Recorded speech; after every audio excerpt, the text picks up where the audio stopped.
¿Cómo pudo un asesino conseguir el código de seguridad de la casa de su víctima y obtener libre acceso a sus fotos íntimas? ¿Y cómo sabía dónde se encontraba su víctima las 24 horas del día? El lenguaje clave entre las cartas del acosador estaban las respuestas a estas preguntas y mucho más.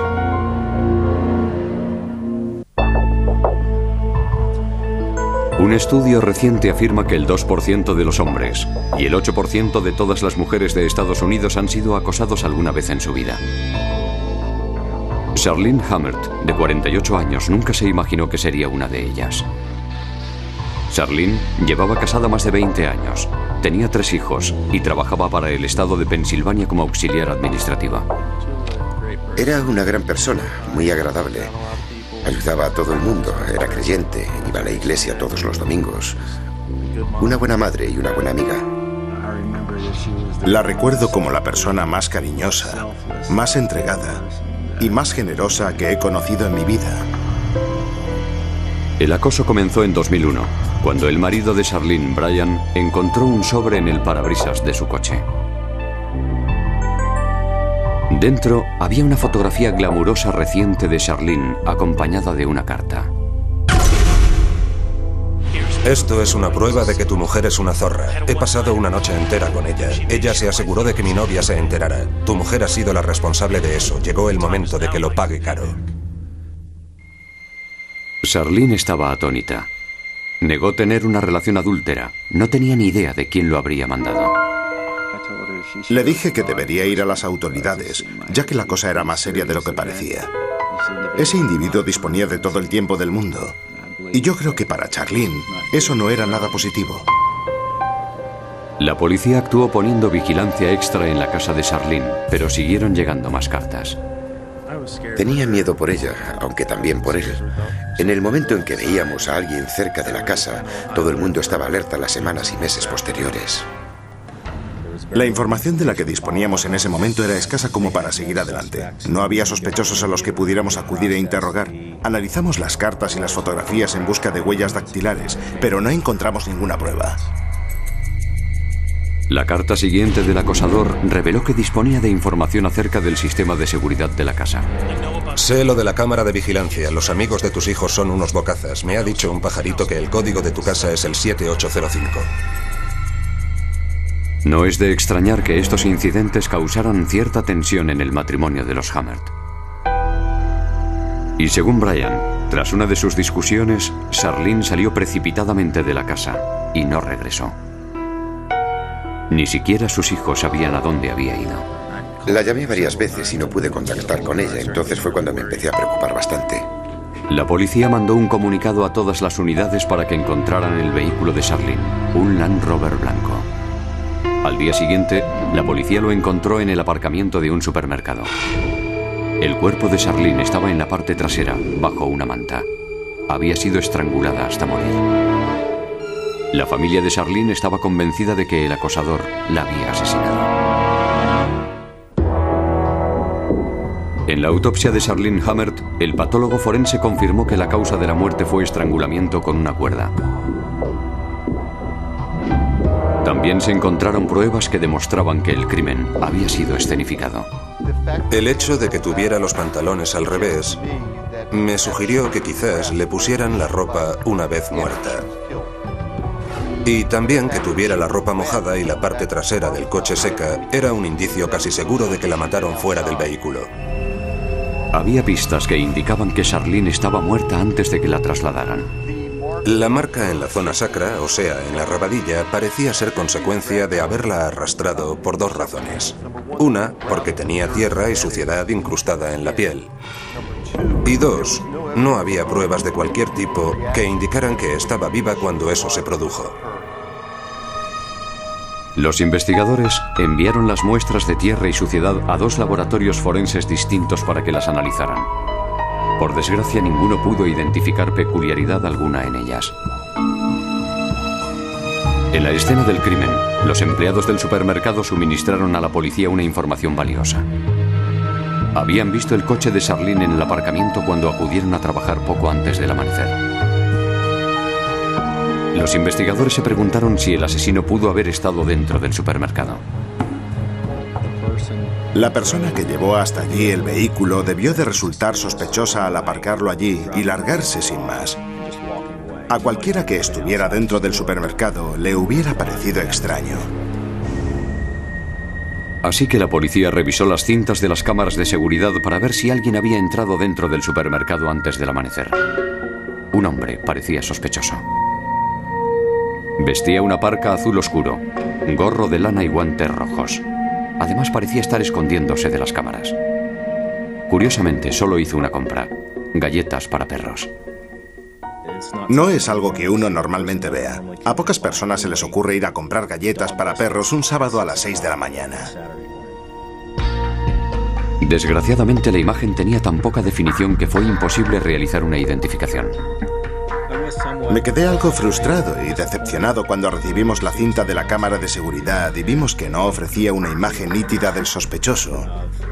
Y me sentí aún más contrariado cuando la remitimos al laboratorio de tratamiento de imágenes y allí no pudieron ser capaces de conseguir que se le viera la cara de forma más detallada. Así que los investigadores enviaron la cinta a un fotogrametrista titulado. La fotogrametría consiste en utilizar una fotografía bidimensional para crear una imagen en 3 dimensiones, aplicando parámetros de matemáticas y física. Por suerte, la cámara de seguridad estaba fija. El supermercado les proporcionó la medida de las baldosas del suelo, y con las imágenes consiguieron calcular el número de pie del sospechoso haciendo una comparativa con las baldosas. En este caso en concreto, el cálculo geométrico no podía ser más fácil. El suelo nos sirvió de cuadrícula. Él tenía un pie en el suelo y el otro estaba avanzando hacia adelante. Tomamos esa posición y trazamos una línea vertical paralela a su cuerpo. Aplicando la escala de las baldosas también pudimos determinar su altura. Utilizaron las mismas cámaras de seguridad para fotografiar una plantilla de referencia en el mismo lugar en el que se captó la imagen del sospechoso. Recurriendo a cálculos matemáticos tomando como referencia las baldosas del suelo, Williamson calculó que el sospechoso medía 1,67 m de altura. Era un factor muy importante, y la razón de serlo es porque nos permitió obtener una información que no hubiéramos podido conseguir de otra forma. La policía estaba convencida de que la tierra en el cuerpo de Charlene ayudaría a identificar al hombre de las imágenes. A pesar de que 2 geólogos forenses no pudieron encontrar nada, los investigadores le pidieron a Skip Palahniuk, un microscopista forense de renombre internacional, que le echara un vistazo. Sí, digamos que llevo 52 años analizando componentes químicos del terreno. La primera tarea de Palahniuk fue aislar la suciedad del tejido de la ropa. Conocía la forma de hacerlo.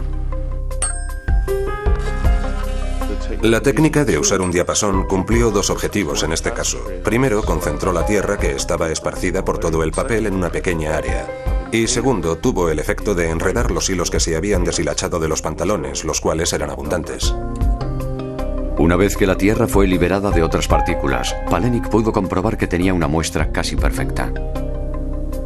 Fue una de las muestras con más variedad de minerales que había visto en todos mis años mirando a través del microscopio. Las partículas contenían carborundo y magnetita, además de restos de hierro. Era un fuerte indicio de que alguien estaba trabajando con maquinaria utilizando algún tipo de radial, cortando algo con un soplete autógeno o algo parecido.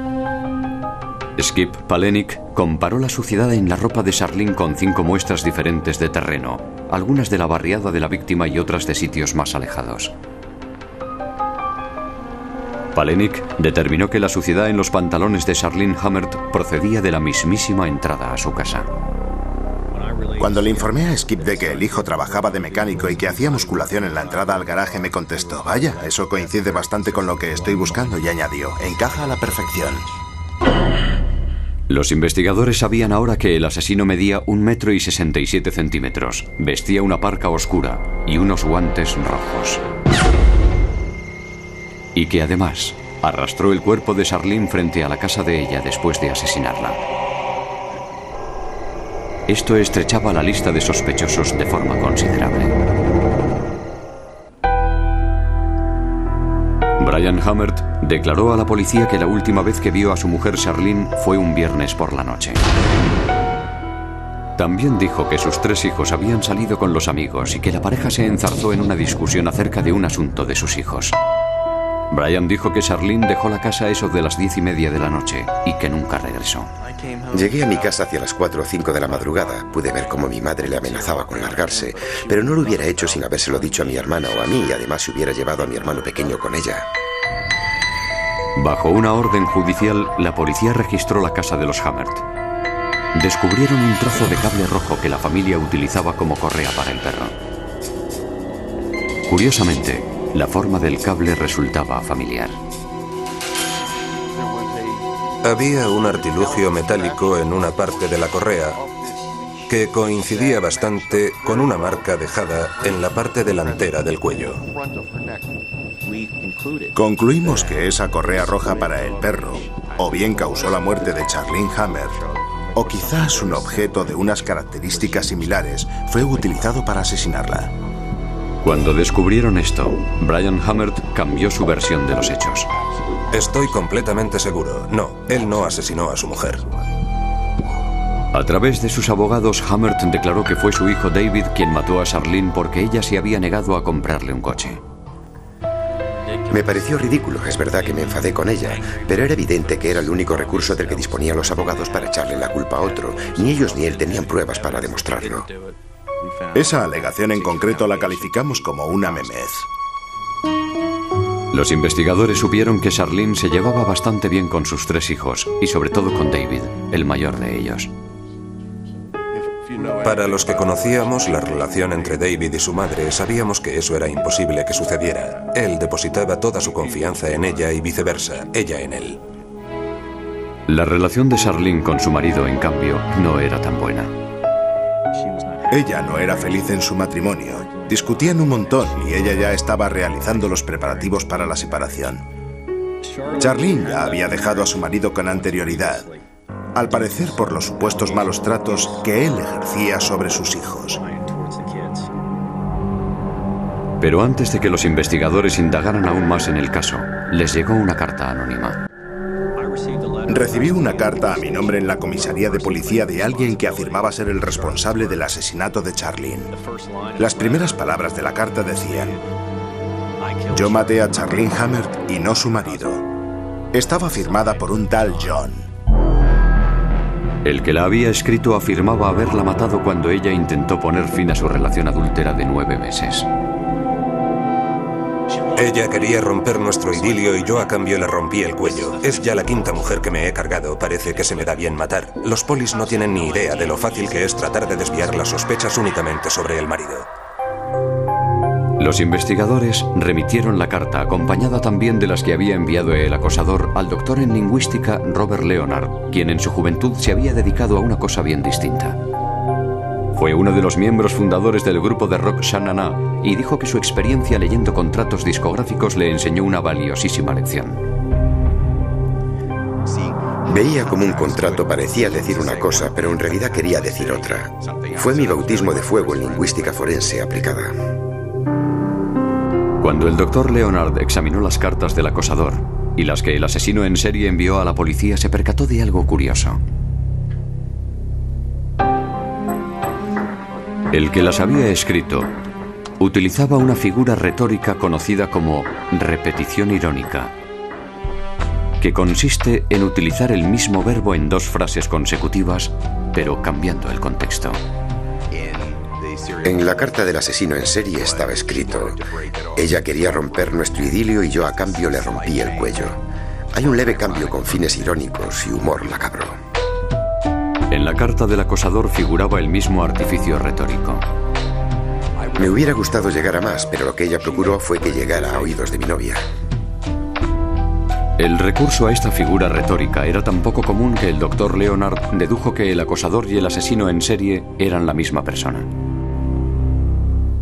Muchas casualidades entre sendas cartas, una enviada poco antes y la otra poco después de morir esa pobre señora, el uso del mismo estilo retórico. No es precisamente una forma de hablar muy común, era una evidencia muy clara de que no era una pura coincidencia.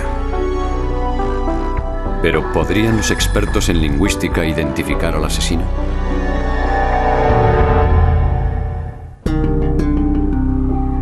Las autoridades judiciales de Pensilvania le habían pedido a un lingüista forense que fuera capaz de dar con el asesino de Charlene Hamert a partir del estudio de sus cartas. Si obviáramos la información que proporciona el uso del lenguaje, estaríamos pasando por alto una prueba importante a la hora de resolver los casos. Lo primero que hizo el Dr. Leonard fue estudiar muestras de escritura de Brian Hamert. No encontró ejemplo alguno de repetición irónica, ya que la mayoría de los papeles por él escritos tenían que ver con asuntos de trabajo. Pero sí que descubrió algo que no era muy corriente.